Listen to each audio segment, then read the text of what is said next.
সবাইকে ধন্যবাদ। আজকে একটি বিষয় নিয়ে কথা বলতে চেয়েছিলাম না, কিন্তু আমাদের দেশের বর্তমান যে অসাহিত্য অবস্থা দেশের, শাহবাগ মানে আবদারের জায়গা। বর্তমানে আবদার অনেক প্রকার হয়েছে বাংলাদেশের। এই 5ই আগস্টের পরে সকল শ্রেণীর মানুষ আন্দোলন করেছে, সবই মানলাম, কিন্তু বর্তমানে যে আন্দোলনটা আমরা দেখতেছি, যে নারীর সম অধিকার, অর্থাৎ নারীর অধিকার নিয়ে যে আন্দোলন চলতেছে, এটা খুবই দুঃখজনক। কয়েকটি সিনারি দেখে কথা না বলে পারলাম না, কারণ নারীর সম অধিকার নামে যে ধরনের স্লোগান আমরা শাহবাগে বর্তমানে দেখতে পারতেছি, যে দু একটা স্লোগান আপনাদের না বললে নয়, আমি প্রয়োজন হলে আপনাদের প্রমাণ সহ দেখাবো আমার ভিডিওতে। যেমন, শরীর আমার, ইচ্ছা আমার, আমি যে কোনো কিছু করতে পারবো। আবার আরো আছে যে, আরো স্লোগান আছে যে, তুমি কে আমি কে বেশ্যা, বুঝে নেবো হেশ্যা।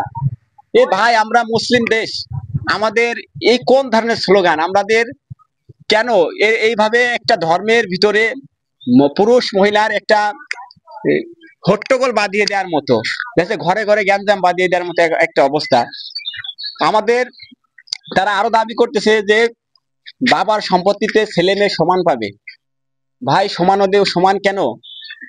আমাদের ধর্মে, ইসলাম ধর্মে, মহিলাদের পুরুষ থেকে শতগুণ বেশি অধিকার দিয়ে রাখছে। বলতে পারেন কেমন অধিকার দিয়ে রাখছে? অধিকার, নারী যখন জন্মগ্রহণ করে 20 বছর বাবা তাকে লালন পালন করে, কিন্তু যখন 20 বছর পর বিয়ে হয়, তখন স্বামী সমস্ত তার জীবনের দায়িত্ব ভার গ্রহণ করে, এবং মাঝখানে তার ছেলে সন্তান দায়িত্ব গ্রহণ করে, এবং পরিবারে একটি মা থাকে সবার মাথার মুকুটের মতো। তাহলে আমি মনে করি পুরুষ থেকে মহিলাদের সম্মান আমাদের ইসলাম ধর্মে আগের থেকে অনেক দিয়ে রাখছে।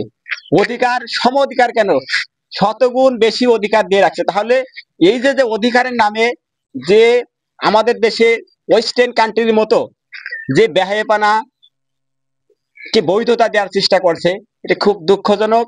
আমি সরকারের প্রতি দৃষ্টি আকর্ষণ করি, এবং যারা এই সংস্কার কমিশনের দায়িত্বে আছে, এই ধরনের কার্যকলাপ গ্রহণযোগ্য না।